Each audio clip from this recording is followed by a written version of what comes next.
دفعہ کا ذکر ہے کہ کچھوے اور خرگوش میں گہری دوستی تھی، لیکن خرگوش اکثر اپنی تیز رفتاری پر غرور کرتا تھا اور کچھوے کو طعنے دیتا تھا۔ ایک دن کچھوے نے اس تیز رفتاری کے طعنوں سے تنگ آ کر دوڑ لگانے کا چیلنج کیا۔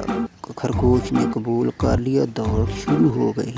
کچھوا آہستہ آہستہ چلتا رہا جبکہ خرگوش تیزی سے مقام مقررہ کی طرف دوڑتا رہا۔ خرگوش راستے میں سو گیا کہ کچھوا تو بہت پیچھے ہے، لیکن کچھوا آہستہ آہستہ چلتا ہوا مقام مقررہ تک پہنچ نہیں ہوا تھا۔ خرگوش کی آنکھ کھلی تو دوڑا۔ جب اسے مقام مقررہ پر پایا تو بہت شرمندہ ہوا۔